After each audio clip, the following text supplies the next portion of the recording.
Dosanya satu, makan buah khuldi, dikeluarkan dari surga.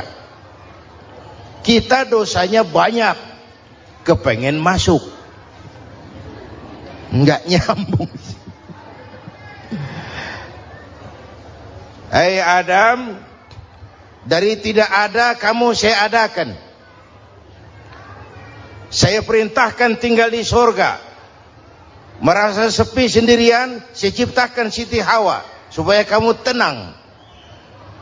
Kamu boleh nikmati semuanya. Ini boleh, itu boleh, ini boleh, itu boleh. Makan, makanlah yang kau mau. Minum, minumlah yang kau suka. Pakai, pakailah yang kau senang. Satu yang saya minta, jangan dekati pohon khuldi. Itu kau tidak sanggup, keluar. Diusir dari surga. Sujud Nabi Adam. Kata riwayat 40 tahun sujud. Membaca Rabbana zalamna anfusana wa illam taghfir lana wa tarhamna lanakunanna minal. Itu namanya istighfarnya Nabi Adam. Istighfar itu kan mengucapkan astagfirullah, basmalah, membaca bismillah. Jangan kayak teman saya disuruh banyak-banyak baca istighfar, benar-benar dia baca istighfar, istighfar, istighfar. Bukan itu maksudnya. Nah, maka salah satu amalan yang sangat dianjurkan di bulan Muharram ini memperbanyak istighfar. Tidak ada orangnya yang tidak. Ayo jujur, ini yang kumpul di sini semua, ada nggak yang nggak punya dosa? Yang merasa nggak punya dosa, ayo ke depan. Ada? Tidak ada. Setiap kita, entah kecil entah besar, sengaja terlupa, pasti mempunyai yang namanya khilaf dan salah. Dan Allah Tuhan kita bukan Tuhan pendendam. Allah Tuhan kita Tuhan yang ramah dan rahmah. Manusia, dosamu banyak, tapi ampunanku lebih banyak. Salahmu besar, rahmatku jauh lebih besar. Kau sujud di hadapanku, aku bangga melihatnya. Kau menangis di hadapanku, aku senyum melihatmu. Kau berjalan menujuku, aku berlari menyambutmu. Karena itu amalan yang sangat dianjurkan di bulan Muharram ini memperbanyak istighfar. Itu kalau istighfarnya Nabi Adam. Ada istighfarnya Nabi Yunus. Ibu kenal Nabi Yunus? Di mana kenalannya? Sok tahu. Nabi Yunus itu ketika berdakwah kepada kaumnya yang bandel, memberikan peringatan, kalau kalian tidak mau beriman akan turun azab. Kapan Yunus? Akan. Kenapa mesti akan? Sekarang aja kalau mau saya tungguin. Kurang ajar betul ini umat. Akhirnya Nabi Nuh menghindar dengan perhitungan, kalau azab tidak turun saya sudah jauh. Meragukan janji Tuhan. Lalu naik kapal, dinaiki oleh Yunus, kapal mogok. Dicari siapa biang keroknya ini. Diundi, ternyata Yunus. Sampai 3 kali diundi. Dibuanglah Yunus ke dasar laut. Ditelan oleh ikan nun atas perintah Allah. Telan itu Yunus. Jangan pakai dikunyah, rusak urusan. Telan saja, simpan di perutmu. Dibawa oleh ikan nun ke dasar lautan. Itu yang oleh Quran dikatakan bertemulah 3 macam kegelapan. Zulumatun salas. Gelapnya tengah malam, gelapnya di dasar laut, gelapnya di dalam perut ikan. Itu namanya peteng. Mbahnya gelap. Di perut ikan itulah Nabi Nuh sadar akan kesalahannya, meragukan janji Allah, meragukan janji Allah. Ia sujud di dalam perut ikan itu, membaca la ilaha illa anta subhanaka inni kuntu. Itu istighfarnya Nabi Yunus. Dibacakan istighfar begitu, ikan sakit perut pak. Di dasar laut kemana mau cari apotik? Dia naik ke permukaan, memuntahkan isi perutnya. Nabi Yunus keluar dengan selamat. Itu pun terjadi pada hari ke-10 bulan Muharram. Istighfar intinya itu.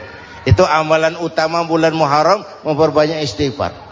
Allah selamatkan Nabi Nuh dari bahtera banjir yang luar biasa, 10 Muharram. Allah selamatkan Nabi Ibrahim dari pembakaran Raja Namruz, 10 Muharram. Setelah Nabi Ibrahim itu menghancurkan berhala-berhala, Abrahat pulang mau ibadah, lihat Tuhannya berantakan, marah besar. Siapa yang menghancurkan Tuhan-Tuhan kita ini? Ada yang lapor, kami lihat Ibrahim. Tangkap. Belum ada bukti, tangkap dulu yang penting, bukti belakangan. Tangkap. Wah, dikerahkanlah aparat, tangkap Nabi Ibrahim, disidang langsung oleh Abrahat, oleh Namruz maksud saya. Ibrahim, kau yang menghancurkan berhala-berhala kami ini, Tuhan-Tuhan kami. Siapa bilang? Ada yang lapor. Saya dengar enggak semua berhala itu hancur. Ada yang paling besar, angkat tangan, saya lihat ada kampak di tangannya. Barangkali yang besar itu iseng tuh, yang kecil-kecil dikampakin. Tanya aja sama dia. Kamu gila? Kenapa? Masa kami disuruh nanya berhala? Nggak bisa jawab. Nggak bisa jawab. Lah kenapa disembah? Lebih gila mana sih? Tahu nggak bisa jawab kenapa disembah? Kurang ajar kamu Ibrahim. Bakar. Dibakar. Ketika Ibrahim dilempar ke kobaran api yang menggunung, Allah perintah api, ya naru kuni bardan wa salaman ala Ibrahim. Hai api, dinginlah sampean. Api Madura waktu itu, Pak. Hai api, dinginlah sampean, selamatkan Ibrahim. Api tunduk kepada perintah Allah. Ibrahim masuk ke kobaran api, selembar rambut pun tidak terbakar. Kenapa? Apinya tunduk kepada perintah Allah. Kenapa? Karena Ibrahim orang yang takut kepada Allah. Api tunduk kepada perintah Allah. Kalau kita baca ayat itu, masuk ke api, mateng. Sudah hadirin yang saya muliakan, oleh karena itu selamatnya Ibrahim dari pembakaran Raja Namruz itu pun pada 10 Muharram, Yaumul Asyura, hari ke-10 dari bulan Muharram. Imedia. Bapak Ibu hadirin hadirat yang saya cintai, sebagian kecil tentang Nabi Adam, Nabi Ibrahim dan Nabi Yunus, tapi saya belum menceritakan tentang Nabi Nuh tadi. Mengulang kaji. Nabi Nuh salah seorang rasul yang masuk ulul azmi, 5 besar. Karena memang perjuangannya menggambarkan satu usaha yang ulet dan luar biasa. Beliau diberi umur 950 tahun. Lalu berdakwah selama 900 tahun. Sore, pagi, siang, malam. Dapat pengikut tidak lebih 80 orang. Rata-rata 10 tahun satu. Kalau saya minta berhenti aja jadi nabi, Pak. Ustadz mana masih mau buka pesantren? 10 tahun buka pesantren, yang nyantri cuma 1. Pedagang mana yang masih mau dagang? 10 tahun dagang, yang beli 1. Pimpinan partai mana yang masih mau kampanye? 10 tahun buka partai, yang nyoblos 1. Bangkrut. Umatnya bandel, kurang ajar, durjana, bajingan, tengik. Umatnya Nabi Nuh ini kalau diceramahi, telinganya ditutup dengan tangannya. Nabi Nuh akhirnya rekes. Tuhan, siang malam saya berdakwah kepada umat ini. Tiap kali saya sampaikan dakwahmu, mereka tutup telinganya dengan tangannya. Alergi dengar ceramah. Apa itu ceramah? Non profit. Saudara-saudara, jadi mau kamu gimana, Nuh? Sudah Tuhan, habiskan saja orang kafir. Nanti kalau punya anak, anaknya pun kafir lagi. Lebih baik bapak moyangnya sikat habis. Biasanya kalau bapak kalong, anak kampret. Bapak nyolong, anak nyopet. Fotokopi gimana aslinya? Hampir habiskan saja. Itu mau kamu Nuh? Iya. Oke. Nanti aku turunkan banjir Nuh. Buat kapal. Dengan apa saya harus buat kapal Nuh? Ya dengan kayu, kata Tuhan. Kayunya dari mana Tuhan? Ya dari pohon Nuh. Pohonnya belum ada Tuhan. Ya tanam dulu Nuh. Bikin kapal kayunya nanam pohon. Apa artinya? Perjuangan perlu kesabaran. Sukses itu ada prosesnya. Nggak bisa simsalabim abracadabra lalu kita mau sukses. Semua ada prosesnya. Walaupun kenyataannya begitu. Sukses banyak bapaknya, gagal itu yatim. Kalau kita sukses banyak yang ngakuin. Yang baru ketemu pakai manggil encing. Ketemu baru. Tapi sukses banyak bapaknya. Gagal yatim, nggak ada yang mau ngakuin kalau kita gagal itu. Udah bikin kapal dengan kayu di tengah kampung, bikin kapal ini. Bayangkan di tengah kampung bikin kapal. Orang kafir makin menjadi-jadi. Lihat Nuh, kenapa? Makin sarap. Bikin kapal di tengah kampung mau belayar kemana? Tuh lihat, kalau orang nggak tahu tujuan, mountain setengah jalan. Proses yang dinilai bukan finalnya. Ya kayak gitu kesimpulannya. Saya enaknya sendiri. Bikin kapal. Kapal mendekati selesai. Ini orang kafir rame-rame datang ke kapal Nuh. Mau apa? Buang najis. Sakit perut berangkat ke kapal Nabi Nuh. Nongkrong. Dapat 2-3 tumpuk pulang. Penuh lantai kapal dengan najis manusia. Inilah perjuangan. Bukan jalan raya lurus bertabur bunga di kanan kirinya. Banyak ondak dan duri, fitnah, caci maki, antipat, segala macam. Masya Allah, sangat luar biasa tausiah yang disampaikan oleh guru kita. Sahabat beriman yang dirahmati Allah, tetaplah di channel ini karena kajian ini belum selesai dan masih banyak lagi hal-hal menarik yang akan disampaikan oleh beliau. Mari kita lanjutkan kembali. Selamat mendengarkan. Nuh. Ada orang tua dasar kafir, kurang ajar, sudah stroke berangkat juga ke kapal Nuh. Mau buang najis, pincang-pincang digotong orang. Selesai buang najis dia bangun mau pulang, pegangan tiang kapal terpeleset jatuh di atas tumpukan najis. Terjadi keajaiban, yang struknya sembuh, lumpuhnya hilang, berangkat digotong-gotong pulang jalan gagah sekali. Tapi orang kampungnya heran, ente sudah sembuh? Sudah. Berobat di mana? Kok begitu paten? Di kapal Nuh. Masih banyak.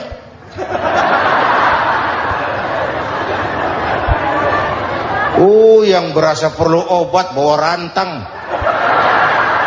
Ambil bersih lagi geladak kapal itu. Sudah selesai Nuh? Selesai. Oke, kau orang yang beriman bersamamu, binatang serba sepasang, naik Nabi Nuh, naik orang beriman, naik binatang serba sepasang. Ini cikal bakal penyelamatan manusia, Pak. Naiklah orang beriman, sudah naik semua, Nabi Nuh kontrol. Ini contoh buat kita, kontrol. Sudah naik semua teman-teman, sudah. Pemimpin yang baik bukan cuma terima laporan di belakang meja. Laporan itu yang mana juga bagus. Sama juga kampanye, kampanye yang mana juga merdu. Kalau saya kalau aja yang dihitung.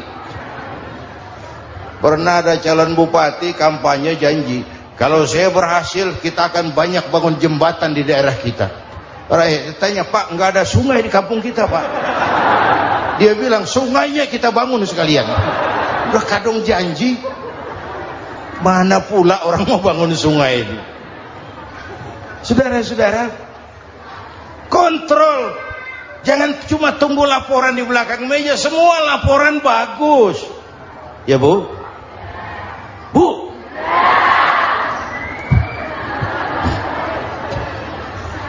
Nabi Nuh kontrol. Sudah naik semua? Sudah Nuh. Pulan bin Pulan naik? Naik Nuh. Paimin bin Tukijo? Naik. Kami lihat naik. Ada orang Jawa juga Kiai? Ada. Sudah kontrol. Kanan anak saya ikut nggak naik kapal? Kami tidak lihat itu Nuh. Kanan. Ini potret. Bapaknya aktif ke masjid, ibunya rajin ke majelis taklim, anaknya keleleran kemana-mana. Bukan di sini, di Prancis. Udah di sini insya Allah sama.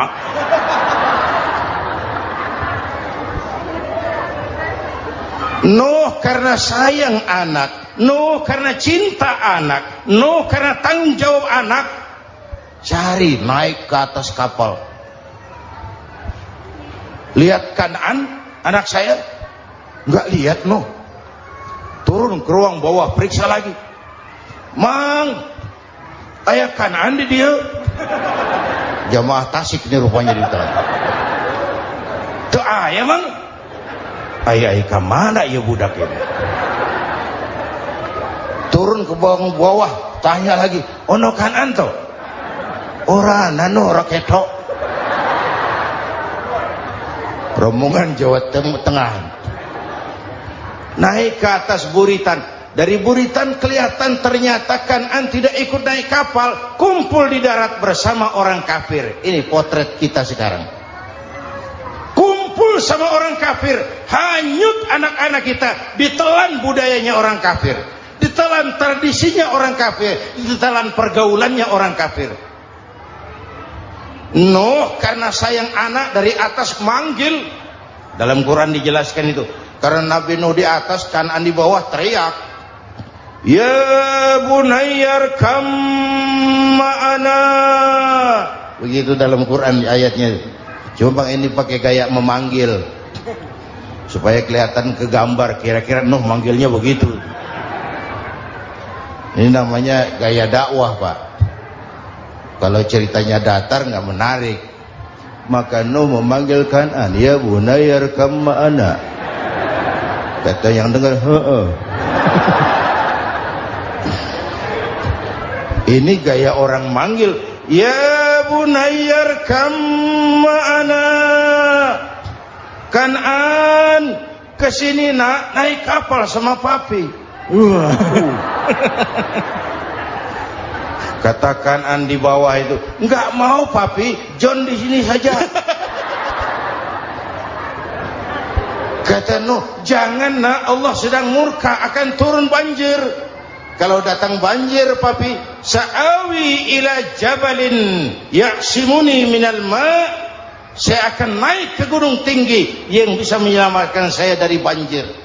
Kan'an naik ke gunung, gunung dihantam banjir, Kan'an mati. Sampai sekarang. Yang kelima, Nabi Musa, kisah Muharramnya ini. Lahir dalam kondisi yang sulit. Karena Fir'aun mimpi akan lahir seorang anak dari keturunan Bani Israel yang akan menghancurkan kerajaannya. Kata Fir'aun, sudah lahir belum anaknya? Belum. Kalau gitu mulai malam ini laki-laki dilarang bergaul sama istrinya. Semua perempuan hamil di bawah pengawasan negara. Mulai hari ini kalau lahir anak laki-laki terutama Bani Israel, penggal. Satpol PP disiapkan. Udah ada kayaknya. Ada. Patroli. Bayangkan, Fir'aun itu bikin undang-undang seenaknya sendiri. Apalagi merasa kekuasaannya dalam ancaman. Penguasa manapun kalau merasa dalam ancaman, panik. Padahal kekuasaan itu kayak harimau. Makin lama ditaiki, makin sulit turun. Kenapa? Karena macannya makin lapar. Naik terus capek, turun dimakan harimau. Serba sulit. Saudara-saudara, kalau kita mau belajar dari Pak Harto, Saya melihat kekurangan Pak Harto cuma satu, terlambat berhenti.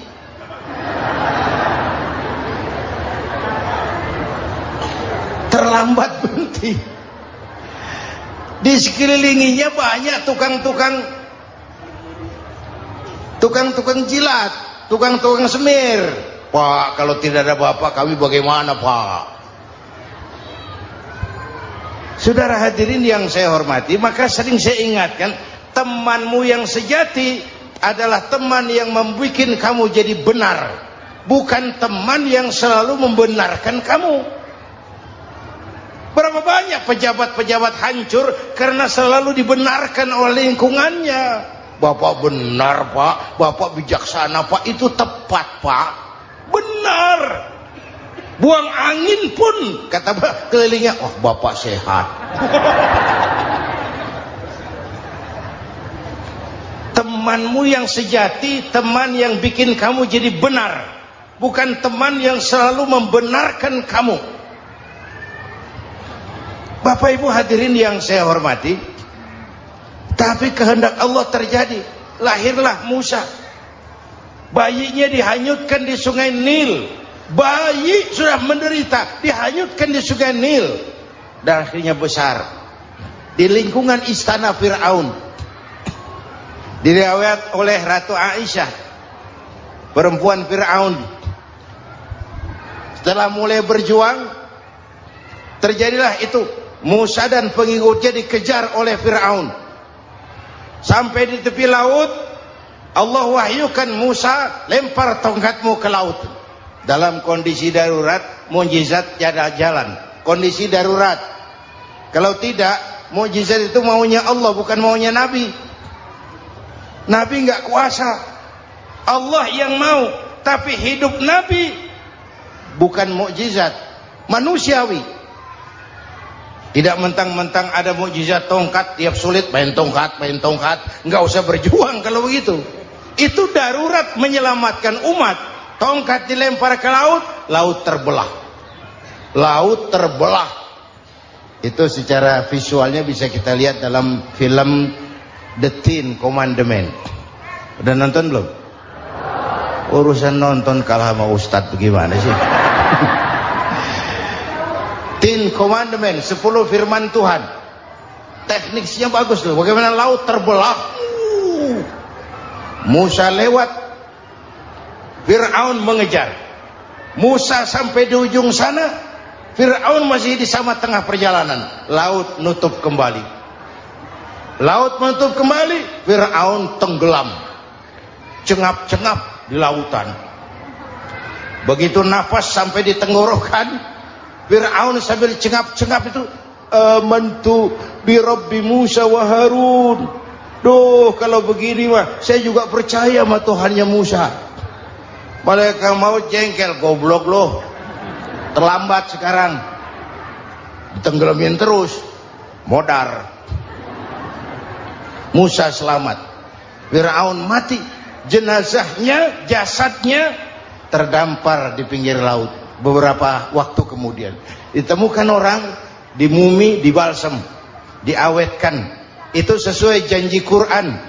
Wa kadzalika nunajjika bi badanika litakuna liman khalfaka ayah. Kami selamatkan badan kamu agar jadi pelajaran bagi orang-orang sesudah kamu nanti. Janji Quran tepat. Janji itu 14 abad yang lalu.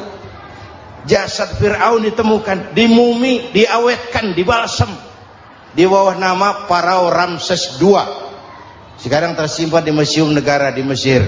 Kapan-kapan nanti ibu main ke Mesir, mampir. Naik ojek paling berapa itu?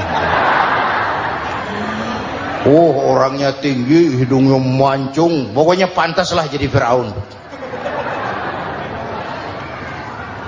Selamatnya Musa di kejaran Fir'aun di ujung sana itu terjadi pada hari ke-10 bulan Muharram, yang oleh orang Nasrani diperingati dengan hari raya Paskah. Mereka melaksanakan puasa, mensyukuri nikmat keselamatan dari kejaran Fir'aun. Makanya kalau kita ikut puasa di bulan Muharram, bukan mengikuti syariatnya Nasrani, salah. Karena Nabi mengajarkan, itu sumbernya. Bukan ikutan sama ibadahnya Israel. Tapi memang agama ini kan merupakan mata rantai. Datang Rasul baru melengkapi Rasul sebelumnya, datang Rasul baru melengkapi Rasul sebelumnya. Mata rantai yang berkaitan. Setelah Muhammad selesai, selesailah tugas Nabi dan Rasul. Selesailah misi Nabi dan Rasul. Tidak ada Nabi lagi sesudah Nabi Muhammad. Itu harga mati, titik. Gak ada kompromi. Siapapun sekarang ini nggak datang ngaku jadi Nabi, wajib tidak percaya. Wajib tidak percaya. Tapi kaitannya memang kita bilang Nasrani, orang bahasa Arab, bahasa Ibraninya Nazaret, Nasiroh, Nazaret. Itu beda dialek. Kita Daud, dia David.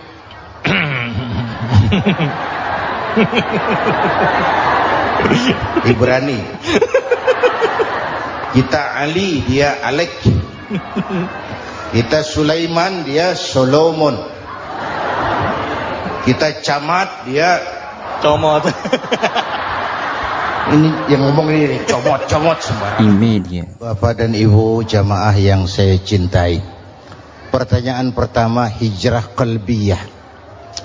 Ada hijrah badaniyah, hijrah fisik yang dilakukan Nabi dan sahabat dari Mekah ke Madinah. Itu hijrah badaniyah. Ada hijrah qalbiyah, hijrah hati. Dan ini yang kita perlukan sekarang. Karena refleksinya akan membias kepada alur kehidupan. Kalau hati kita mau berhijrah, fisik akan ngikuti. Hijrah dari tempat, dari malas ibadah menjadi rajin ibadah. Hijrah dari maksiat kepada yang ma'ruf, dari berpecah belah menjadi bersatu. Hijrah seperti itu yang sangat kita perlukan. Apalagi masyarakat ini paternalistik. Kita harus hijrah mental sekarang ini. Maka yang disampaikan tadi benar. Seorang ketua MK siap mengundurkan diri kalau terbukti anak buahnya terlibat suap. Itu walaupun siap, tapi sudah angin segar buat rakyat. Bahwa masih ada banyak insya Allah pejabat kita yang punya harga diri.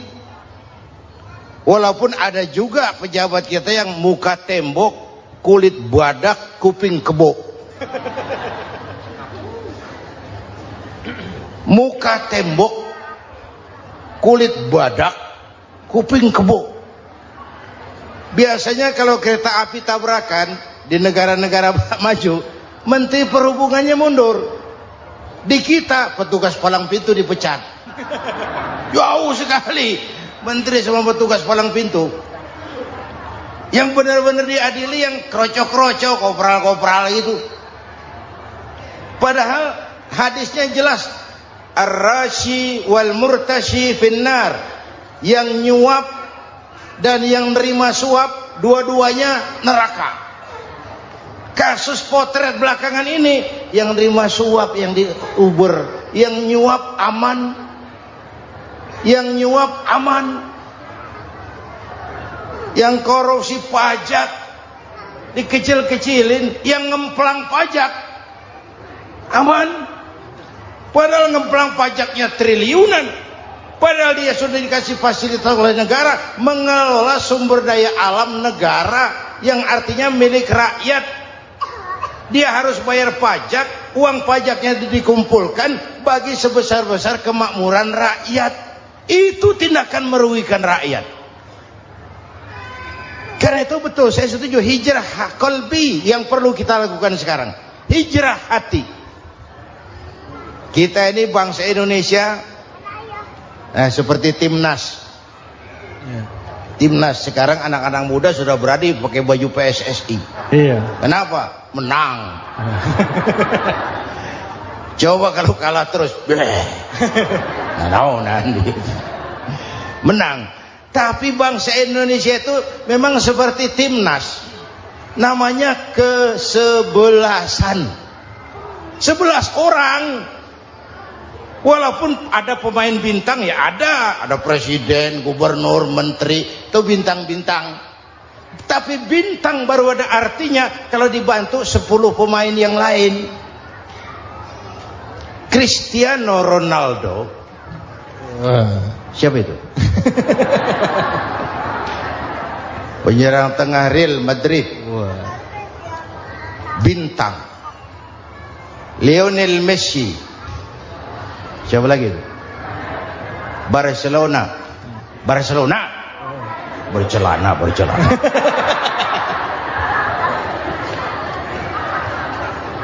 Michael Rooney, bintang Manchester United. Ronaldo baru bintang, Messi baru bintang kalau ada 10 pemain yang lain. Bagaimanapun hebatnya Cristiano Ronaldo, kalau sendirian lawan satu kesebelasan, babak belur. Itulah kita, bangsa Indonesia. Kita satu kesebelasan, harus saling memperkuat. Ada bangsa kita ini yang jadi jaksa, ada yang jadi hakim, ada yang jadi polisi. Itu posisi penyerang tengah, kiri luar, kanan dalam, back, striker, kiper, posisi. Tapi sadar kita satu kesebelasan, Bung. Jangan bikin gol ke gawang sendiri. Kalau punya bola bagus, operan dong sama temannya. Yang bisa menciptakan gol, operan. Ada yang jadi pengusaha besar, bagus boleh. Punya untung besar, operan. Kasih masjid, kasih pesantren, operan. Ini kesebelasan kita kalau punya bola, pelitnya setengah mati, Pak. Nggak mau ngoper. Bawa sendiri, mending bikin gol. Enggak. Kita ini satu kesebelasan. Satu sama lain harus saling memperkuat. Bahwa ada penyerang tengah, itu si posisi. Tapi kalau memang peluang memungkinkan, ayo dong operan. Saya iri sama kesebelasan Nasrani di Indonesia. Mereka kalau punya bola, operannya cakep. Gereja cepat selesai, rumah sakit Kristen cepat selesai. Kenapa? Operannya bagus. Kita ini kalau punya bola bawa sendiri, nggak mau ngoper. Maka masjid nggak selesai-selesai. Madrasah banyak yang bocor. Rumah sakit Islam kalah bersaing. Kenapa? Operannya berat. Ayo menyadari kita ini timnas, satu kesebelasan.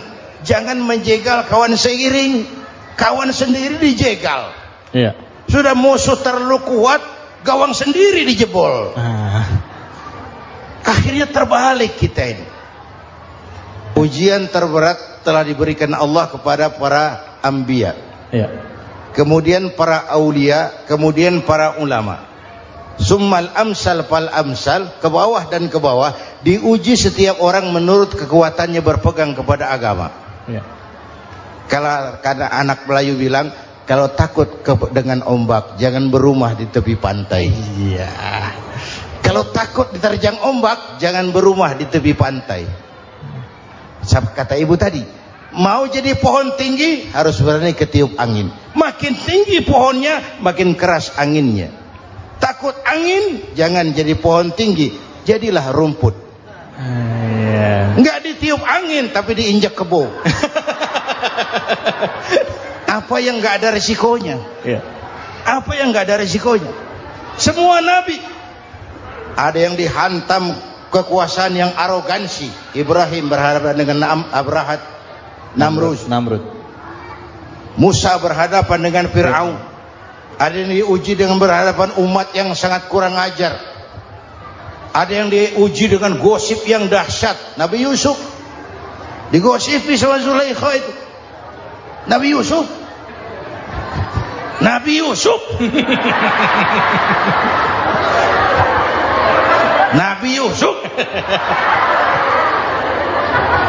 Yang namanya gosip itu kan menyebarkan keburukan orang. Kalau benar saja hukumnya ghibah. Kalau salah hukumnya fitnah. Fitnah lebih bahaya dari pembunuhan. Benarnya ghibah, salahnya fitnah. Saudara hadirin yang saya hormati, jadi resiko itu biasa. Tidak ada yang tanpa resiko. Kalau takut ombak, jangan berumah di tepi pantai. Tinggal bagaimana kita menyikapinya. Kalau kita dewasa, ini bagian ibadah saya kurang. Mungkin karena dia omongin orang, tambah pahala saya. Mungkin karena dia omongin orang, tambah pahala saya. Maka saya ngadepi gosip sepatah pun saya nggak ngomong. Saya cicing, cicing. Saya percaya masyarakat itu punya filter. Amin. Alhamdulillahirrabbilalamin. Demikianlah tausiah penuh ilmu, hikmah, dan manfaat yang sudah kita dengarkan bersama dari guru kita. Semoga tausiah yang beliau sampaikan kepada kita semua menjadi ilmu yang bermanfaat dalam kehidupan kita sehari-hari. Sahabat beriman yang dimuliakan Allah, terima kasih banyak sudah menyimak kajian ini sampai selesai. Doa dan harapan saya, semoga sahabat semua selalu diberikan kesehatan, dimudahkan segala urusannya, dan dilancarkan rezekinya. Amin ya rabbal alamin. Demikian yang dapat saya bagikan, kurang lebihnya mohon maaf. Sampai bertemu lagi di kajian berikutnya. Wabillahi taufiq wal hidayah. Wassalamualaikum warahmatullahi wabarakatuh. Setelah kita mendengarkan tausiah yang sangat luar biasa dari guru kita, sekarang mari kita lanjutkan aktivitas kita masing-masing. Semoga kajian yang beliau sampaikan kepada kita semua menjadi ilmu yang bermanfaat dalam kehidupan kita sehari-hari. Dan semoga kita bisa istiqomah dalam mengamalkannya. Amin ya rabbal alamin. Selamat beraktivitas buat sahabat semua dan sukses selalu. Sampai bertemu lagi di video berikutnya. Wassalamualaikum warahmatullahi wabarakatuh. Bismillahirrahmanirrahim. Assalamualaikum warahmatullahi wabarakatuh. Alhamdulillahirrabbilalamin. Wassalatu wassalamu ala ashrafil anbiya'i wal mursalin Sayyidina Muhammadin wa ala alihi wa sahbihi ajma'in, amma ba'du. Sahabat beriman yang dimuliakan Allah, syukur alhamdulillah kita bertemu lagi di channel ini. Pada kesempatan yang berbahagia ini, mari sejenak kita luangkan waktu kita untuk bersama-sama menyimak tausiah yang sangat luar biasa yang akan disampaikan oleh guru kita. Tentunya banyak sekali ilmu, hikmah, dan manfaat yang bisa kita jadikan pelajaran dalam kehidupan kita sehari-hari. Penasaran siapa beliau? Mari kita simak bersama. Selamat mendengarkan. Adam itu bapak moyang kita. Dosanya satu, makan buah khuldi. Dikeluarkan dari surga. Kita dosanya banyak, kepengen masuk. Enggak nyambung. Hai Adam, dari tidak ada kamu saya adakan. Saya perintahkan tinggal di surga. Merasa sepi sendirian, saya ciptakan Siti Hawa supaya kamu tenang. Kamu boleh nikmati semuanya. Ini boleh, itu boleh, ini boleh, itu boleh. Makan, makanlah yang kau mau. Minum, minumlah yang kau suka. Pakai, pakailah yang kau senang. Satu yang saya minta, jangan dekati pohon khuldi. Itu kau tidak sanggup, keluar. Diusir dari surga. Sujud Nabi Adam, kata riwayat 40 tahun sujud, membaca Rabbana zalamna anfusana wa illam taghfir lana wa tarhamna lanakunanna minal. Itu namanya istighfarnya Nabi Adam. Istighfar itu kan mengucapkan astagfirullah, basmalah, membaca bismillah. Jangan kayak teman saya disuruh banyak-banyak baca istighfar, benar-benar dia baca istighfar, istighfar, istighfar. Bukan itu maksudnya. Nah, maka salah satu amalan yang sangat dianjurkan di bulan Muharram ini memperbanyak istighfar. Tidak ada orangnya yang tidak. Ayo jujur, ini yang kumpul di sini ini semua, ada nggak yang nggak punya dosa? Yang merasa nggak punya dosa, ayo ke depan. Ada? Tidak ada. Setiap kita, entah kecil entah besar, sengaja terlupa, pasti mempunyai yang namanya khilaf dan salah. Dan Allah Tuhan kita bukan Tuhan pendendam. Allah Tuhan kita Tuhan yang ramah dan rahmah.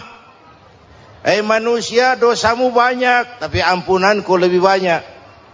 Salahmu besar, rahmatku jauh lebih besar. Kau sujud di hadapanku, aku bangga melihatnya. Kau menangis di hadapanku, aku senyum melihatmu. Kau berjalan menujuku, aku berlari menyambutmu. Karena itu amalan yang sangat dianjurkan di bulan Muharram ini memperbanyak istighfar. Itu kalau istighfarnya Nabi Adam. Ada istighfarnya Nabi Yunus. Ibu kenal Nabi Yunus? Di mana kenalannya? So tahu. Nabi Yunus itu ketika berdakwah kepada kaumnya yang bandel, memberikan peringatan, kalau kalian tidak mau beriman akan turun azab. Kapan Yunus? Akan. Kenapa mesti akan? Sekarang aja kalau mau saya tungguin. Kurang ajar betul ini umat. Akhirnya Nabi Nuh menghindar dengan perhitungan, kalau azab tidak turun saya sudah jauh. Meragukan janji Tuhan. Lalu naik kapal, dinaiki oleh Yunus, kapal mogok.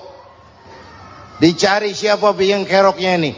Diundi ternyata Yunus, sampai 3 kali diundi. Dibuanglah Yunus ke dasar laut. Ditelan oleh ikan nun atas perintah Allah.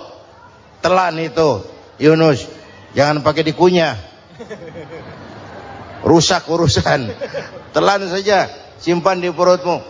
Dibawa oleh ikan nun ke dasar lautan. Itu yang oleh Quran dikatakan bertemulah 3 macam kegelapan. Zulumatun salas, gelapnya tengah malam, gelapnya di dasar laut, gelapnya di dalam perut ikan.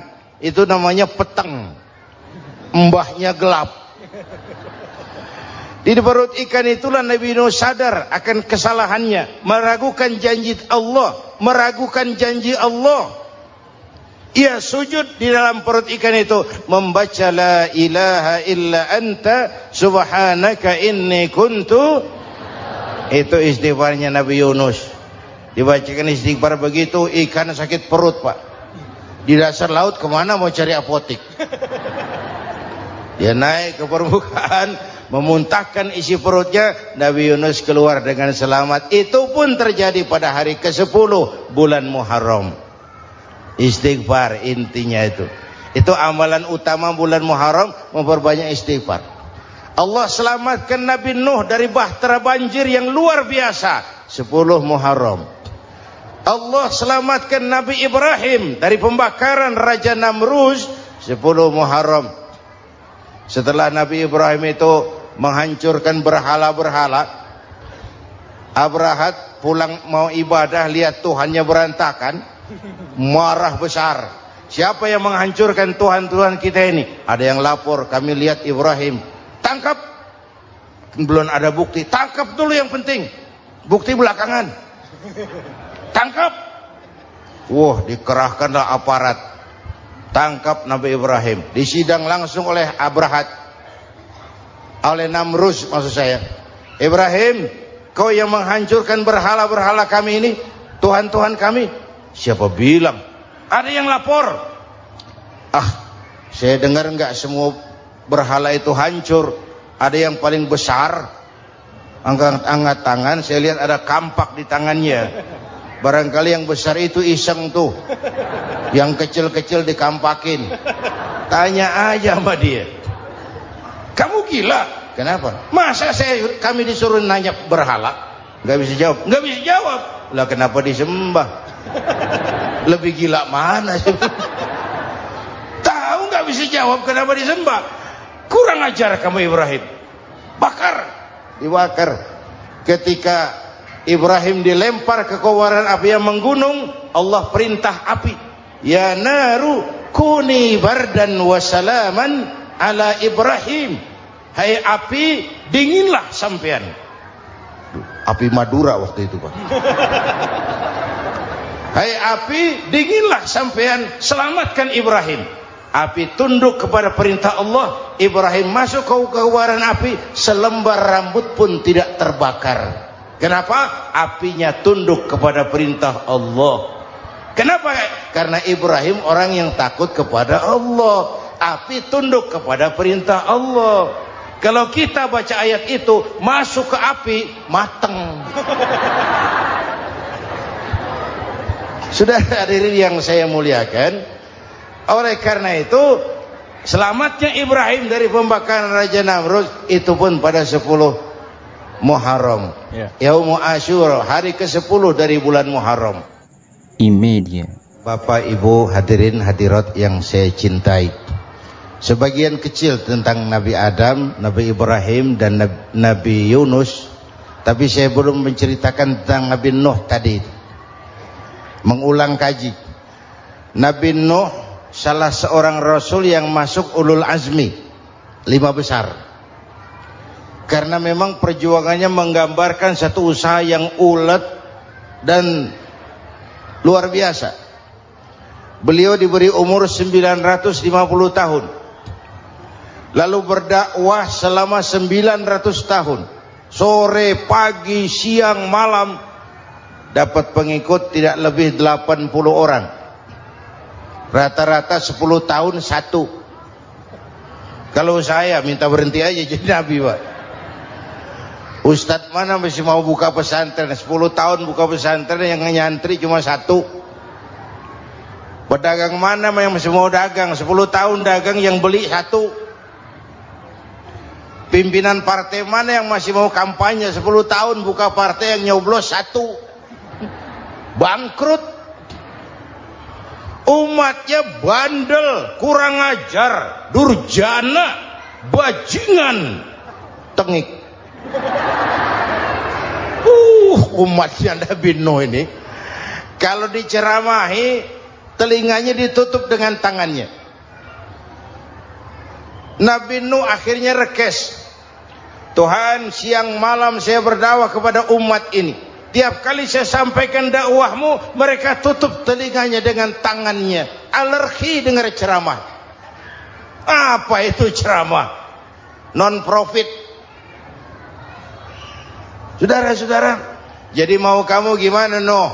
Sudah Tuhan, habiskan saja orang kafir. Nanti kalau punya anak, anaknya pun kafir lagi, lebih baik bapak moyangnya sikat habis. Biasanya kalau bapak kalong, anak kampret. Bapak nyolong, anak nyopet. Fotokopi gimana aslinya? Habiskan saja. Itu mau kamu, Nuh? Iya. Oke. Nanti aku turunkan banjir, Nuh. Buat kapal. Dengan apa saya harus buat kapal, Nuh? Ya dengan kayu, kata Tuhan. Kayunya dari mana, Tuhan? Ya dari pohon, Nuh. Pohonnya belum ada, Tuhan. Ya tanam dulu, Nuh.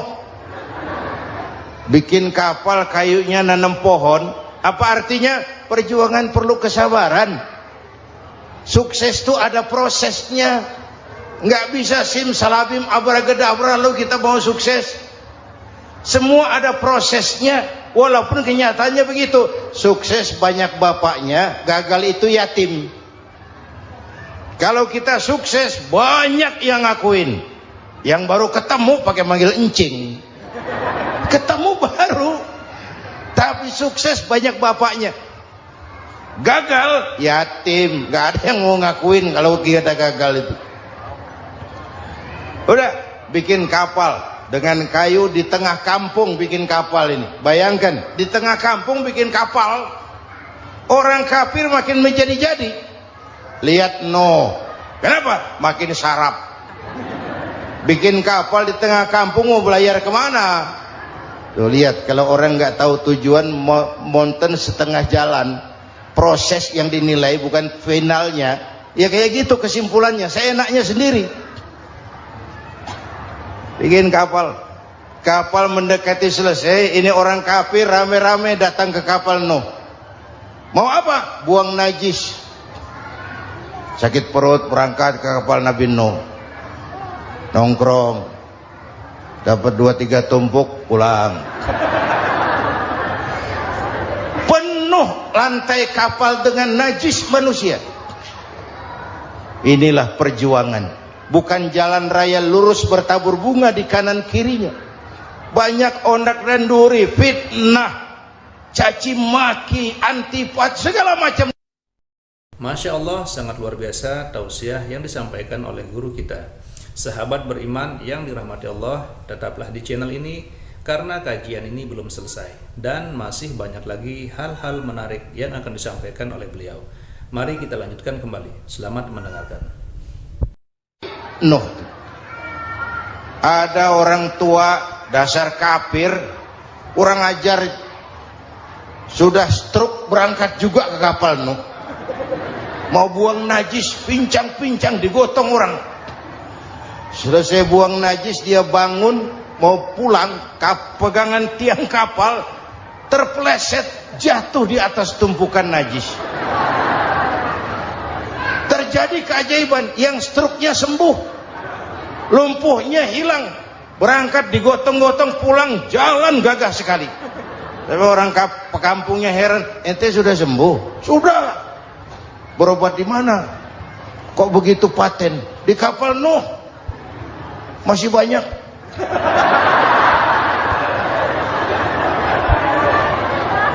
Yang berasa perlu obat bawa rantang.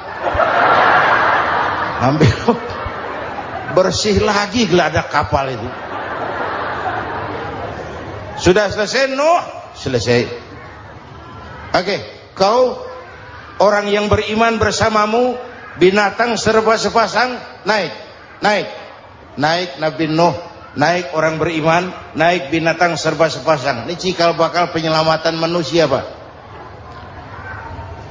Naiklah orang beriman, sudah naik semua, Nabi Nuh kontrol. Ini contoh buat kita, kontrol. Sudah naik semua teman-teman, sudah. Pemimpin yang baik bukan cuma terima laporan di belakang meja. Laporan itu yang mana juga bagus. Sama juga kampanye, kampanye yang mana juga merdu. Kalau aja yang dihitung.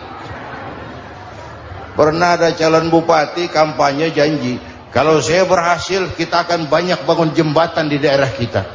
Rakyat tanya, Pak, nggak ada sungai di kampung kita, Pak. Dia bilang, sungainya kita bangun sekalian. Udah kadung janji, mana pula orang mau bangun sungai ini. Saudara-saudara, kontrol. Jangan cuma tunggu laporan di belakang meja. Semua laporan bagus. Ya Bu? Bu?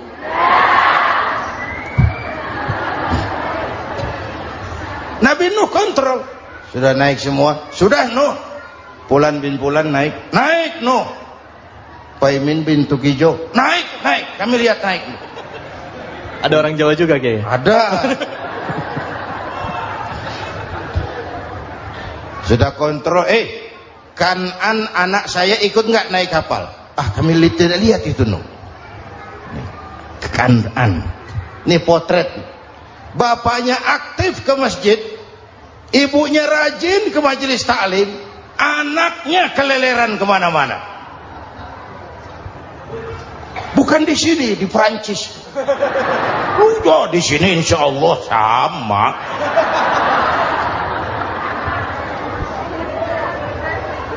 Nuh karena sayang anak, Nuh karena cinta anak, Nuh karena tanggung jawab anak, cari naik ke atas kapal. Lihat Kanaan, anak saya, nggak lihat Nuh. Turun ke ruang bawah, periksa lagi. Mang, ayah Kanaan di dia. Jamaah Tasik ini rupanya di dalam. Tuh ayah Mang. Ayah kemana ya budak ini? Turun ke bawah, tanya lagi. Ono Kanaan toh? Ora nano raketok. Rombongan Jawa Tengah. Naik ke atas buritan. Dari buritan kelihatan ternyata Kanaan tidak ikut naik kapal, kumpul di darat bersama orang kafir. Ini potret kita sekarang. Kumpul sama orang kafir, hanyut anak-anak kita, ditelan budayanya orang kafir, ditelan tradisinya orang kafir, ditelan pergaulannya orang kafir. Nuh karena sayang anak dari atas manggil. Dalam Quran dijelaskan itu. Karena Nabi Nuh di atas, Kanaan di bawah, teriak, ya bunayyar kam ma'ana begitu dalam Quran ayatnya. Cuma ini pakai gaya memanggil supaya kelihatan kegambar, kira-kira Nuh manggilnya begitu. Ini namanya gaya dakwah, Pak. Kalau ceritanya datar nggak menarik. Maka Nuh memanggil Kan'an, ya bunayya arkam ma'ana. Kata yang dengar, heeh. Ini gaya orang manggil, ya bunayya arkam ma'ana. Kan'an, kesini nak, naik kapal sama papi. Kata Kan'an di bawah itu, enggak mau papi, John di sini saja. Kata Nuh, jangan nak, Allah sedang murka, akan turun banjir. Kalau datang banjir papi, sa'awi ila jabalin ya'simuni minal ma', saya akan naik ke gunung tinggi yang bisa menyelamatkan saya dari banjir. Kan'an naik ke gunung, gunung dihantam banjir, Kan'an mati. Sampai sekarang. Yang kelima, Nabi Musa, kisah Muharramnya ini lahir dalam kondisi yang sulit karena Fir'aun mimpi akan lahir seorang anak dari keturunan Bani Israel yang akan menghancurkan kerajaannya. Kata Fir'aun, sudah lahir belum anaknya? Belum. Kalau gitu mulai malam ini laki-laki dilarang bergaul sama istrinya. Semua perempuan hamil di bawah pengawasan negara. Mulai hari ini kalau lahir anak laki-laki terutama Bani Israel, penggal. Satpol PP disiapkan. Udah ada kayaknya. Ada. Patroli. Bayangkan, nah Fir'aun itu bikin undang-undang seenaknya sendiri. Apalagi merasa kekuasaannya dalam ancaman. Penguasa manapun kalau merasa dalam ancaman, panik. Padahal kekuasaan itu kayak harimau. Makin lama ditaiki, makin sulit turun. Kenapa? Karena macannya makin lapar. Naik terus capek, turun dimakan harimau. Serba sulit. Saudara-saudara, kalau kita mau belajar dari Pak Harto, saya melihat kekurangan Pak Harto cuma satu, terlambat berhenti.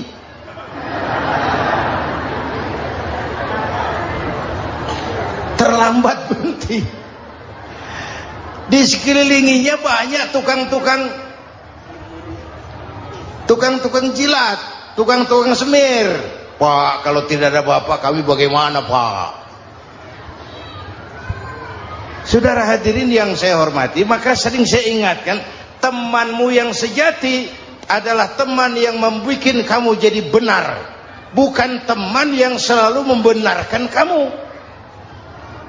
Berapa banyak pejabat-pejabat hancur karena selalu dibenarkan oleh lingkungannya. Bapak benar, Pak. Bapak bijaksana, Pak. Itu tepat, Pak. Benar. Buang angin pun kata kelilingnya, oh bapak sehat. Temanmu yang sejati, teman yang bikin kamu jadi benar, bukan teman yang selalu membenarkan kamu. Bapak ibu hadirin yang saya hormati, tapi kehendak Allah terjadi. Lahirlah Musa. Bayinya dihanyutkan di sungai Nil. Bayi sudah menderita, dihanyutkan di sungai Nil. Dan akhirnya besar di lingkungan istana Fir'aun. Diriwayat oleh Ratu Aisyah, perempuan Fir'aun, setelah mulai berjuang, terjadilah itu. Musa dan pengikutnya dikejar oleh Fir'aun. Sampai di tepi laut, Allah wahyukan Musa, lempar tongkatmu ke laut. Dalam kondisi darurat, mukjizat tiada jalan. Kondisi darurat. Kalau tidak, mukjizat itu maunya Allah, bukan maunya Nabi. Nabi nggak kuasa. Allah yang mau. Tapi hidup Nabi bukan mukjizat, manusiawi. Tidak mentang-mentang ada mukjizat tongkat, tiap sulit main tongkat, nggak usah berjuang kalau begitu. Itu darurat menyelamatkan umat. Tongkat dilempar ke laut, laut terbelah. Laut terbelah. Itu secara visualnya bisa kita lihat dalam film The Ten Commandments. Udah nonton belum? Urusan nonton kalah sama Ustadz bagaimana sih? Ten Commandments, 10 firman Tuhan. Tekniknya bagus loh. Bagaimana laut terbelah. Musa lewat, Fir'aun mengejar. Musa sampai di ujung sana, Fir'aun masih di sama tengah perjalanan. Laut nutup kembali. Laut menutup kembali, Fir'aun tenggelam. Cengap-cengap di lautan. Begitu nafas sampai di tenggorokan, Fir'aun sambil cengap-cengap itu, amantu bi Rabbi Musa wa Harun. Duh, kalau begini mah saya juga percaya sama Tuhannya Musa. Malaikat maut jengkel, goblok loh. Terlambat sekarang. Ditenggelamin terus. Modar. Musa selamat. Fir'aun mati.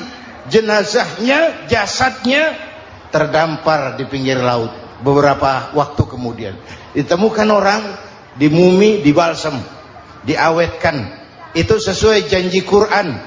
Wa kadzalika nunajjika bi badanika litakuna liman khalfaka ayah. Kami selamatkan badan kamu agar jadi pelajaran bagi orang-orang sesudah kamu nanti. Janji Quran tepat. Janji itu 14 abad yang lalu. Jasad Fir'aun ditemukan, dimumi, diawetkan, dibalsem di bawah nama Pharao Ramses II. Sekarang tersimpan di Museum Negara di Mesir. Kapan-kapan nanti ibu main ke Mesir, mampir. Naik ojek paling berapa itu? Oh, orangnya tinggi, hidungnya mancung, pokoknya pantaslah jadi Fir'aun. Selamatnya Musa di kejaran Fir'aun di ujung sana itu terjadi pada hari ke-10 bulan Muharram, yang oleh orang Nasrani diperingati dengan hari raya Paskah. Mereka melaksanakan puasa, mensyukuri nikmat keselamatan dari kejaran Fir'aun. Makanya kalau kita ikut puasa di bulan Muharram, bukan mengikuti syariatnya Nasrani, salah. Karena Nabi mengajarkan, itu sumbernya. Bukan ikutan sama ibadahnya Israel. Tapi memang agama ini kan merupakan mata rantai. Datang Rasul baru melengkapi Rasul sebelumnya, datang Rasul baru melengkapi Rasul sebelumnya. Mata rantai yang berkaitan. Setelah Muhammad selesai, selesailah tugas Nabi dan Rasul. Selesailah misi Nabi dan Rasul. Tidak ada Nabi lagi sesudah Nabi Muhammad. Itu harga mati, titik. Gak ada kompromi. Siapapun sekarang ini nggak datang ngaku jadi Nabi, wajib tidak percaya. Wajib tidak percaya. Tapi kaitannya memang, kita bilang Nasrani, orang bahasa Arab, bahasa Ibraninya Nazaret, Nasiroh, Nazaret. Itu beda dialek. Kita Daud, dia David.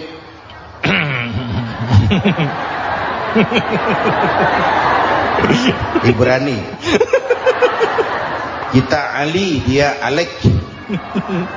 Kita Sulaiman, dia Solomon. Kita Camat, dia Comot. Ini yang ngomong ini comot semua. Imedia. Bapak dan Ibu jamaah yang saya cintai, pertanyaan pertama, hijrah qalbiyah. Ada hijrah badaniyah, hijrah fisik yang dilakukan Nabi dan sahabat dari Mekah ke Madinah. Itu hijrah badaniyah. Ada hijrah qalbiyah, hijrah hati. Dan ini yang kita perlukan sekarang. Karena refleksinya akan membias kepada alur kehidupan. Kalau hati kita mau berhijrah, fisik akan ngikuti. Hijrah dari tempat, dari malas ibadah menjadi rajin ibadah. Hijrah dari maksiat kepada yang ma'ruf, dari berpecah belah menjadi bersatu. Hijrah seperti itu yang sangat kita perlukan. Apalagi masyarakat ini paternalistik. Kita harus hijrah mental sekarang ini. Maka yang disampaikan tadi benar. Seorang ketua MK siap mengundurkan diri kalau terbukti anak buahnya terlibat suap. Itu walaupun siap, tapi sudah angin segar buat rakyat. Bahwa masih ada banyak insya Allah pejabat kita yang punya harga diri. Walaupun ada juga pejabat kita yang muka tembok, kulit badak, kuping kebo. Muka tembok, kulit badak, kuping kebo. Biasanya kalau kereta api tabrakan di negara-negara maju, Menteri Perhubungannya mundur. Di kita petugas palang pintu dipecat. Jauh sekali menteri sama petugas palang pintu. Yang benar-benar diadili yang krocok-krocok, kopral-kopral itu. Padahal hadisnya jelas, ar-rashi wal murtashi finnar. Yang nyuap dan yang nerima suap dua-duanya neraka. Kasus potret belakangan ini, yang nerima suap yang diuber, yang nyuap aman. Yang nyuap aman. Yang korupsi pajak dikecil-kecilin, yang ngemplang pajak aman. Padahal ngemplang pajaknya triliunan. Padahal dia sudah dikasih fasilitas oleh negara mengelola sumber daya alam negara yang artinya milik rakyat. Dia harus bayar pajak, uang pajaknya dikumpulkan bagi sebesar-besar kemakmuran rakyat. Itu tindakan merugikan rakyat. Karena itu betul, saya setuju hijrah qalbi yang perlu kita lakukan sekarang. Hijrah hati. Kita ini bangsa Indonesia, seperti timnas. Timnas sekarang anak-anak muda sudah berani pakai baju PSSI. Iya. Kenapa? Menang. Coba kalau kalah terus, nanti menang. Tapi bangsa Indonesia itu memang seperti timnas. Namanya kesebelasan. 11 orang. Walaupun ada pemain bintang ya ada presiden, gubernur, menteri, itu bintang-bintang. Tapi bintang baru ada artinya kalau dibantu 10 pemain yang lain. Cristiano Ronaldo. Siapa itu? Penyerang tengah Real Madrid. Bintang. Lionel Messi. Siapa lagi? Barcelona. Bercelana.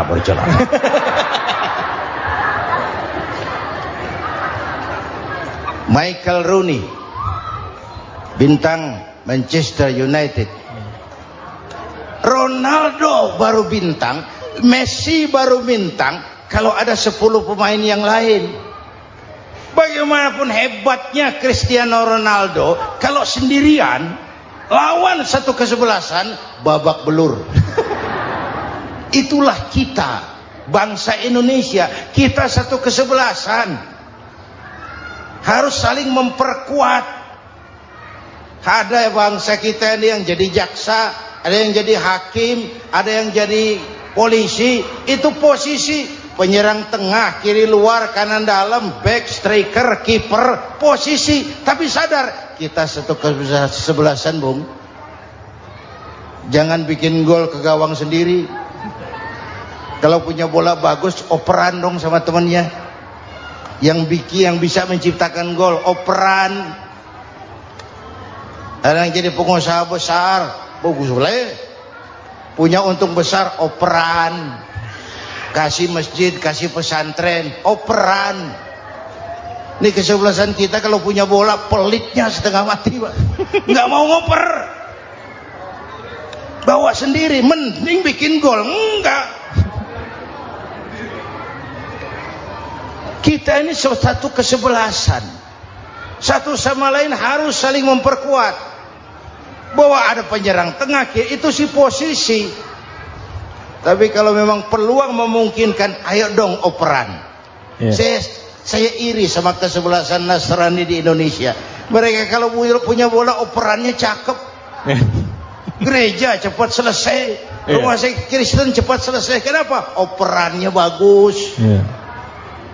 Kita ini kalau punya bola bawa sendiri, nggak mau ngoper, maka masjid nggak selesai-selesai. Madrasah banyak yang bocor, rumah sakit Islam kalah bersaing. Kenapa? Operannya berat.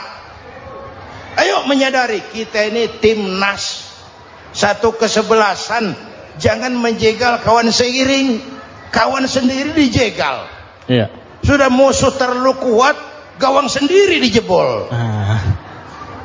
Akhirnya terbalik kita ini. Ujian terberat telah diberikan Allah kepada para anbiya, kemudian para aulia, kemudian para ulama. Summal amsal fal amsal, ke bawah dan ke bawah, diuji setiap orang menurut kekuatannya berpegang kepada agama. Kalau karena anak Melayu bilang, kalau takut dengan ombak jangan berumah di tepi pantai. Kalau takut diterjang ombak jangan berumah di tepi pantai. Kata ibu tadi, mau jadi pohon tinggi harus berani ketiup angin. Makin tinggi pohonnya makin keras anginnya. Takut angin, jangan jadi pohon tinggi, jadilah rumput. Enggak ditiup angin tapi diinjak kebo. Apa yang enggak ada resikonya? Apa yang enggak ada resikonya? Semua nabi ada yang dihantam kekuasaan yang arogansi. Ibrahim berhadapan dengan Namrud. Musa berhadapan dengan Fir'aun. Ada yang diuji dengan berhadapan umat yang sangat kurang ajar. Ada yang diuji dengan gosip yang dahsyat. Nabi Yusuf digosipi sama Zulaikha itu. Nabi Yusuf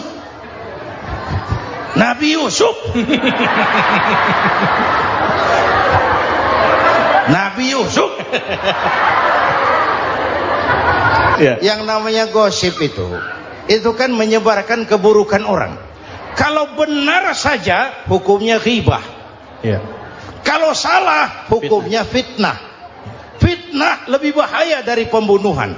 Benarnya ghibah, salahnya fitnah. Saudara hadirin yang saya hormati, jadi resiko itu biasa. Tidak ada yang tanpa resiko. Kalau takut ombak jangan berumah di tepi pantai. Tinggal bagaimana kita menyikapinya. Kalau kita dewasa, ini bagian ibadah saya kurang, mungkin karena dia omongin orang tambah pahala saya. Mungkin karena dia omongin orang tambah pahala saya. Maka saya ngadepi gosip sepatah pun saya nggak ngomong. Saya cicing. Saya percaya masyarakat itu punya filter.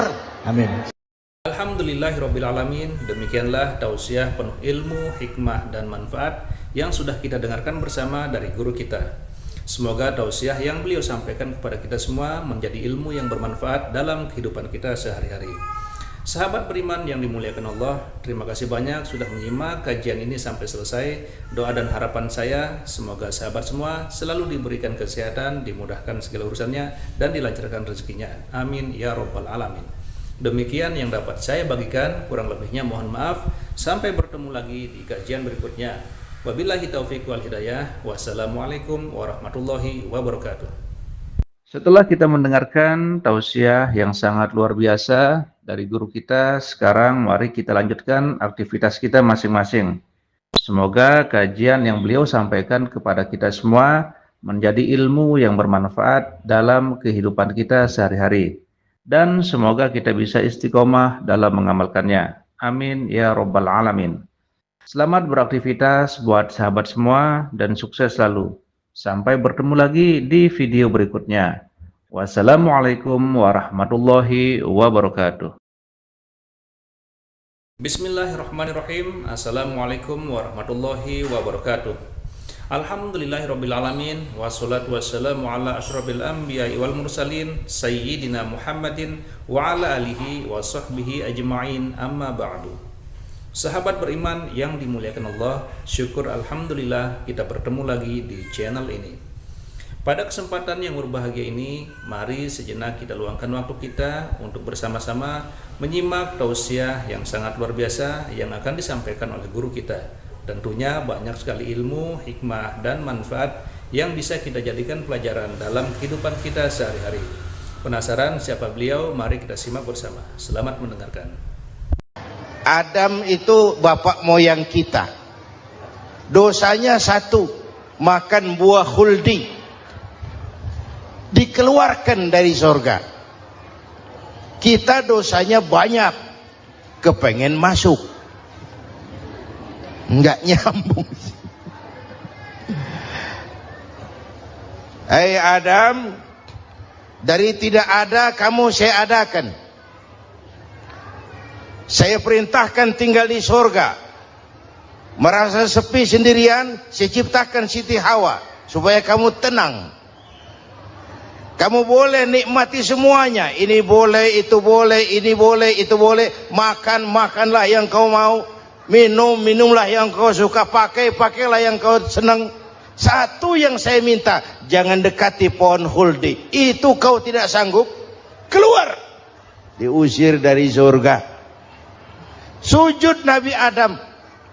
Kata riwayat 40 tahun sujud. Membaca Rabbana zalamna anfusana wa illam taghfir lana wa tarhamna lanakunanna minal. Itu namanya istighfarnya Nabi Adam. Istighfar itu kan mengucapkan astagfirullah, basmalah, membaca bismillah. Jangan kayak teman saya disuruh banyak-banyak baca istighfar, benar-benar dia baca istighfar, istighfar, istighfar. Bukan itu maksudnya. Nah, maka salah satu amalan yang sangat dianjurkan di bulan Muharram ini memperbanyak istighfar. Tidak ada orangnya yang tidak. Ayo jujur, ini yang kumpul di sini semua, ada nggak yang nggak punya dosa? Yang merasa nggak punya dosa, ayo ke depan. Ada? Tidak ada. Setiap kita, entah kecil entah besar, sengaja terlupa, pasti mempunyai yang namanya khilaf dan salah. Dan Allah Tuhan kita bukan Tuhan pendendam. Allah Tuhan kita Tuhan yang ramah dan rahmah. Manusia, dosamu banyak, tapi ampunanku lebih banyak. Salahmu besar, rahmatku jauh lebih besar. Kau sujud di hadapanku, aku bangga melihatnya. Kau menangis di hadapanku, aku senyum melihatmu. Kau berjalan menujuku, aku berlari menyambutmu. Karena itu amalan yang sangat dianjurkan di bulan Muharram ini memperbanyak istighfar. Itu kalau istighfarnya Nabi Adam. Ada istighfarnya Nabi Yunus. Ibu kenal Nabi Yunus? Di mana kenalannya? Sok tahu. Nabi Yunus itu ketika berdakwah kepada kaumnya yang bandel, memberikan peringatan, kalau kalian tidak mau beriman akan turun azab. Kapan Yunus? Akan. Kenapa mesti akan? Sekarang aja kalau mau, saya tungguin. Kurang ajar betul ini umat. Akhirnya Nabi Nuh menghindar dengan perhitungan, kalau azab tidak turun saya sudah jauh. Meragukan janji Tuhan. Lalu naik kapal, dinaiki oleh Yunus, kapal mogok. Dicari siapa biang keroknya ini. Diundi, ternyata Yunus. Sampai 3 kali diundi. Dibuanglah Yunus ke dasar laut. Ditelan oleh ikan nun atas perintah Allah. Telan itu Yunus. Jangan pakai dikunyah, rusak urusan. Telan saja, simpan di perutmu. Dibawa oleh ikan nun ke dasar lautan. Itu yang oleh Quran dikatakan bertemulah 3 macam kegelapan. Zulumatun salas. Gelapnya tengah malam, gelapnya di dasar laut, gelapnya di dalam perut ikan. Itu namanya peteng. Mbahnya gelap. Di perut ikan itulah Nabi Nuh sadar akan kesalahannya, meragukan janji Allah, meragukan janji Allah. Ia sujud di dalam perut ikan itu, membaca la ilaha illa anta subhanaka inni kuntu. Itu istighfarnya Nabi Yunus. Dibacakan istighfar begitu, ikan sakit perut Pak. Di dasar laut kemana mau cari apotik? Dia naik ke permukaan, memuntahkan isi perutnya, Nabi Yunus keluar dengan selamat. Itu pun terjadi pada hari ke-10 bulan Muharram. Istighfar intinya itu. Itu amalan utama bulan Muharram, memperbanyak istighfar. Allah selamatkan Nabi Nuh dari bahtera banjir yang luar biasa 10 Muharram. Allah selamatkan Nabi Ibrahim dari pembakaran Raja Namrus 10 Muharram. Setelah Nabi Ibrahim itu menghancurkan berhala-berhala, Abrahat pulang mau ibadah, lihat Tuhannya berantakan, marah besar. Siapa yang menghancurkan Tuhan-Tuhan kita ini? Ada yang lapor, kami lihat Ibrahim. Tangkap. Belum ada bukti, tangkap dulu yang penting, bukti belakangan. Tangkap. Wah, dikerahkanlah aparat, tangkap Nabi Ibrahim, disidang langsung oleh Abrahat, oleh Namrus maksud saya. Ibrahim, kau yang menghancurkan berhala-berhala kami ini, Tuhan-Tuhan kami. Siapa bilang? Ada yang lapor. Saya dengar enggak semua berhala itu hancur. Ada yang paling besar, angkat tangan, saya lihat ada kampak di tangannya. Barangkali yang besar itu iseng tuh, yang kecil-kecil dikampakin. Tanya aja sama dia. Kamu gila? Kenapa? Masa kami disuruh nanya berhala? Nggak bisa jawab. Nggak bisa jawab. Lah kenapa disembah? Lebih gila mana sih? Tahu nggak bisa jawab kenapa disembah? Kurang ajar kamu Ibrahim. Bakar. Dibakar. Ketika Ibrahim dilempar ke kobaran api yang menggunung, Allah perintah api, ya naru kuni bardan wa salaman ala Ibrahim. Hai api, dinginlah sampean. Api Madura waktu itu Pak. Hai api, dinginlah sampean, selamatkan Ibrahim. Api tunduk kepada perintah Allah. Ibrahim masuk ke kobaran api, selembar rambut pun tidak terbakar. Kenapa? Apinya tunduk kepada perintah Allah. Kenapa? Karena Ibrahim orang yang takut kepada Allah. Api tunduk kepada perintah Allah. Kalau kita baca ayat itu, masuk ke api, mateng. Sudah hadirin yang saya muliakan, oleh karena itu selamatnya Ibrahim dari pembakaran Raja Namrud itu pun pada 10 Muharram, Yaumul Asyura, hari ke-10 dari bulan Muharram. Imedia. Bapak Ibu hadirin hadirat yang saya cintai, sebagian kecil tentang Nabi Adam, Nabi Ibrahim dan Nabi Yunus, tapi saya belum menceritakan tentang Nabi Nuh tadi. Mengulang kaji. Nabi Nuh salah seorang rasul yang masuk ulul azmi, 5 besar.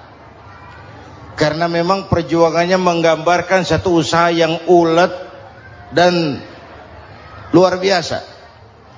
Beliau diberi umur 950 tahun, lalu berdakwah selama 900 tahun, sore, pagi, siang, malam, dapat pengikut tidak lebih 80 orang. Rata-rata 10 tahun satu. Kalau saya minta berhenti aja jadi nabi Pak. Ustadz mana masih mau buka pesantren, 10 tahun buka pesantren, yang nyantri cuma 1. Pedagang mana yang masih mau dagang, 10 tahun dagang yang beli 1. Pimpinan partai mana yang masih mau kampanye, 10 tahun buka partai, yang nyoblos 1. Bangkrut. Umatnya bandel, kurang ajar, durjana, bajingan, tengik. Umatnya Nabi Nuh ini kalau diceramahi, telinganya ditutup dengan tangannya. Nabi Nuh akhirnya rekes. Tuhan, siang malam saya berdakwah kepada umat ini. Tiap kali saya sampaikan dakwahmu, mereka tutup telinganya dengan tangannya. Alergi dengar ceramah. Apa itu ceramah? Non-profit. Saudara-saudara, jadi mau kamu gimana Nuh? Sudah Tuhan, habiskan saja orang kafir. Nanti kalau punya anak, anaknya pun kafir lagi. Lebih baik bapak moyangnya sikat habis. Biasanya kalau bapak kalong, anak kampret. Bapak nyolong, anak nyopet. Fotokopi gimana aslinya. Habiskan saja. Itu mau kamu Nuh? Iya. Oke. Nanti aku turunkan banjir Nuh. Buat kapal. Dengan apa saya harus buat kapal Nuh? Ya dengan kayu, kata Tuhan. Kayunya dari mana Tuhan? Ya dari pohon Nuh. Pohonnya belum ada Tuhan. Ya tanam dulu Nuh. Bikin kapal, kayunya nanam pohon. Apa artinya? Perjuangan perlu kesabaran. Sukses itu ada prosesnya. Nggak bisa simsalabim abracadabra lalu kita mau sukses. Semua ada prosesnya. Walaupun kenyataannya begitu. Sukses banyak bapaknya, gagal itu yatim. Kalau kita sukses banyak yang ngakuin. Yang baru ketemu pakai manggil encing. Ketemu baru. Tapi sukses banyak bapaknya. Gagal yatim, nggak ada yang mau ngakuin kalau kita gagal itu. Udah bikin kapal dengan kayu di tengah kampung, bikin kapal ini. Bayangkan di tengah kampung bikin kapal. Orang kafir makin menjadi-jadi. Lihat Nuh, kenapa? Makin sarap. Bikin kapal di tengah kampung mau belayar kemana? Tuh lihat, kalau orang nggak tahu tujuan, mountain setengah jalan. Proses yang dinilai bukan finalnya. Ya kayak gitu kesimpulannya. Saya enaknya sendiri. Bikin kapal. Kapal mendekati selesai. Ini orang kafir rame-rame datang ke kapal Nuh. Mau apa? Buang najis. Sakit perut berangkat ke kapal Nabi Nuh. Nongkrong. Dapat 2-3 tumpuk pulang. Penuh lantai kapal dengan najis manusia. Inilah perjuangan. Bukan jalan raya lurus bertabur bunga di kanan kirinya. Banyak ondak dan duri, fitnah, caci maki, antipat, segala macam. Masya Allah, sangat luar biasa tausiah yang disampaikan oleh guru kita. Sahabat beriman yang dirahmati Allah, tetaplah di channel ini karena kajian ini belum selesai dan masih banyak lagi hal-hal menarik yang akan disampaikan oleh beliau. Mari kita lanjutkan kembali. Selamat mendengarkan. Nuh. Ada orang tua dasar kafir, kurang ajar, sudah stroke berangkat juga ke kapal Nuh. Mau buang najis, pincang-pincang digotong orang. Selesai buang najis, dia bangun mau pulang, pegangan tiang kapal terpeleset, jatuh di atas tumpukan najis. Terjadi keajaiban, yang struknya sembuh, lumpuhnya hilang, berangkat digotong-gotong pulang, jalan gagah sekali. Tapi orang kampungnya heran, ente sudah sembuh? Sudah. Berobat di mana? Kok begitu paten? Di kapal Nuh. Masih banyak.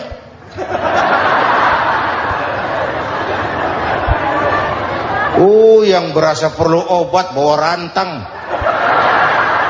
Ambil bersih lagi geladak kapal itu. Sudah selesai Nuh? Selesai. Oke, kau orang yang beriman bersamamu, binatang serba sepasang, naik Nabi Nuh, naik orang beriman, naik binatang serba sepasang. Ini cikal bakal penyelamatan manusia, Pak. Naiklah orang beriman, sudah naik semua, Nabi Nuh kontrol. Ini contoh buat kita, kontrol. Sudah naik semua teman-teman, sudah. Pemimpin yang baik bukan cuma terima laporan di belakang meja. Laporan itu yang mana juga bagus. Sama juga kampanye yang mana juga merdu. Kalau saya kalau aja yang dihitung. Pernah ada calon bupati kampanye janji, kalau saya berhasil kita akan banyak bangun jembatan di daerah kita. Rakyat tanya, Pak, nggak ada sungai di kampung kita, Pak. Dia bilang, sungainya kita bangun sekalian. Udah kadung janji, mana pula orang mau bangun sungai ini. Saudara-saudara, kontrol. Jangan cuma tunggu laporan di belakang meja. Semua laporan bagus. Ya Bu? Bu?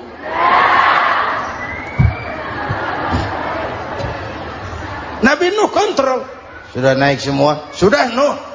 Pulan bin Pulan naik. Naik Nuh. Paimin bin Tukijo. Naik. Kami lihat naik. Ada orang Jawa juga Kiai? Ada. Sudah kontrol. Kan'an anak saya ikut nggak naik kapal? Kami tidak lihat itu Nuh. Kan'an. Ini potret. Bapaknya aktif ke masjid, ibunya rajin ke majelis taklim, anaknya keleleran kemana-mana. Bukan di sini, di Prancis. Udah di sini insya Allah sama.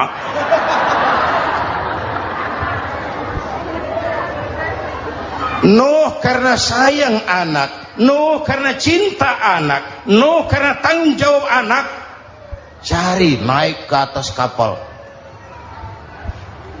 Lihat Kan'an anak saya? Nggak lihat Nuh.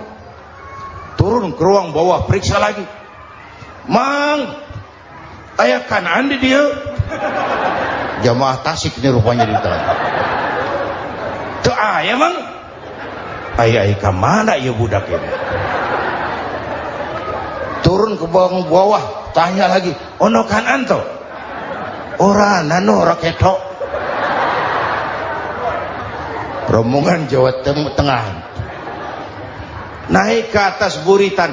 Dari buritan kelihatan ternyata Kan'an tidak ikut naik kapal, kumpul di darat bersama orang kafir. Ini potret kita sekarang. Kumpul sama orang kafir, hanyut anak-anak kita, ditelan budayanya orang kafir, ditelan tradisinya orang kafir, ditelan pergaulannya orang kafir. Nuh karena sayang anak dari atas manggil. Dalam Quran dijelaskan itu.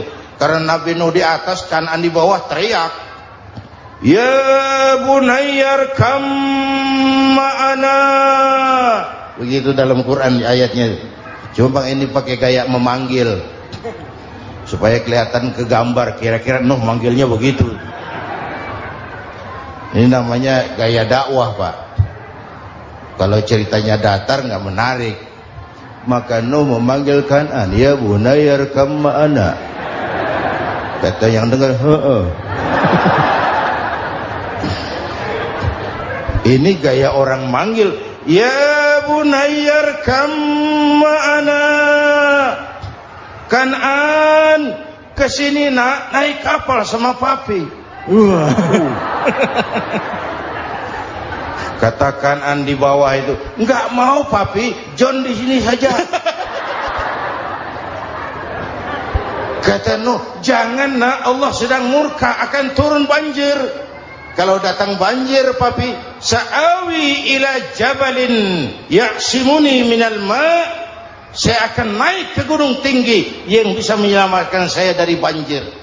Kan'an naik ke gunung, gunung dihantam banjir, Kan'an mati. Sampai sekarang. Yang kelima, Nabi Musa, kisah Muharramnya ini.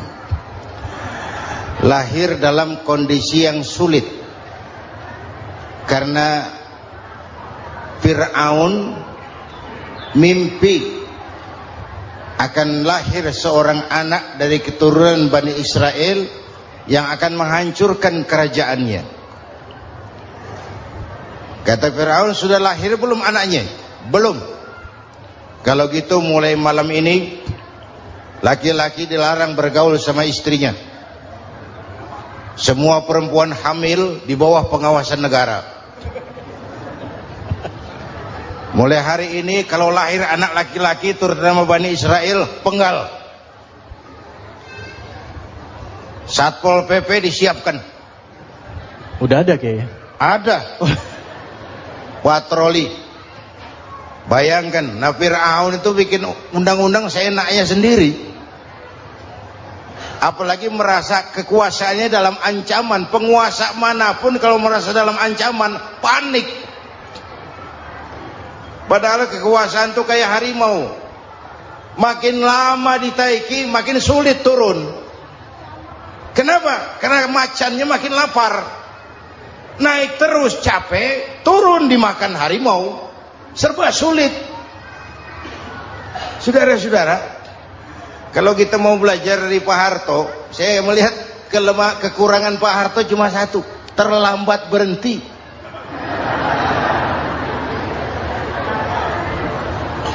Terlambat berhenti. Di sekelilinginya banyak tukang jilat, tukang semir. Pak, kalau tidak ada bapak kami bagaimana, Pak? Saudara hadirin yang saya hormati, maka sering saya ingatkan, temanmu yang sejati adalah teman yang membuat kamu jadi benar, bukan teman yang selalu membenarkan kamu. Berapa banyak pejabat-pejabat hancur karena selalu dibenarkan oleh lingkungannya. Bapak benar, Pak. Bapak bijaksana, Pak. Itu tepat, Pak. Benar. Buang angin pun kata kelilingnya, oh Bapak sehat. Temanmu yang sejati, teman yang bikin kamu jadi benar, bukan teman yang selalu membenarkan kamu. Bapak Ibu hadirin yang saya hormati, tapi kehendak Allah terjadi. Lahirlah Musa, bayinya dihanyutkan di sungai Nil. Bayi sudah menderita, dihanyutkan di sungai Nil, dan akhirnya besar di lingkungan istana Fir'aun. Diriwayat oleh Ratu Aisyah, perempuan Fir'aun, setelah mulai berjuang, terjadilah itu. Musa dan pengikutnya dikejar oleh Fir'aun. Sampai di tepi laut, Allah wahyukan Musa, lempar tongkatmu ke laut. Dalam kondisi darurat, mukjizat tiada jalan. Kondisi darurat. Kalau tidak, mukjizat itu maunya Allah, bukan maunya Nabi. Nabi nggak kuasa, Allah yang mau. Tapi hidup Nabi bukan mukjizat, manusiawi. Tidak mentang-mentang ada mukjizat tongkat, tiap sulit main tongkat, nggak usah berjuang kalau begitu. Itu darurat menyelamatkan umat. Tongkat dilempar ke laut, laut terbelah. Laut terbelah. Itu secara visualnya bisa kita lihat dalam film The Ten Commandments. Udah nonton belum? Urusan nonton kalah sama Ustadz bagaimana sih? Ten Commandments, 10 firman Tuhan. Tekniknya bagus loh. Bagaimana laut terbelah. Musa lewat, Fir'aun mengejar. Musa sampai di ujung sana, Fir'aun masih di sama tengah perjalanan. Laut nutup kembali. Laut menutup kembali, Fir'aun tenggelam. Cengap-cengap di lautan. Begitu nafas sampai di tenggorokan, Fir'aun sambil cengap-cengap itu, amantu bi Rabbi Musa wa Harun. Duh, kalau begini mah saya juga percaya sama Tuhannya Musa. Malaikat maut jengkel, goblok loh. Terlambat sekarang. Ditenggelamin terus. Modar. Musa selamat. Fir'aun mati. Jenazahnya, jasadnya terdampar di pinggir laut. Beberapa waktu kemudian ditemukan orang, dimumi, dibalsem, diawetkan. Itu sesuai janji Quran. Wa kadzalika nunajjika bi badanika litakuna liman khalfaka ayah. Kami selamatkan badan kamu agar jadi pelajaran bagi orang-orang sesudah kamu nanti. Janji Quran tepat. Janji itu 14 abad yang lalu. Jasad Fir'aun ditemukan, dimumi, diawetkan, dibalsem di bawah nama Farao Ramses II. Sekarang tersimpan di Museum Negara di Mesir. Kapan-kapan nanti ibu main ke Mesir, mampir. Naik ojek paling berapa itu? Oh, orangnya tinggi, hidungnya mancung, pokoknya pantaslah jadi Fir'aun. Selamatnya Musa di kejaran Firaun di ujung sana itu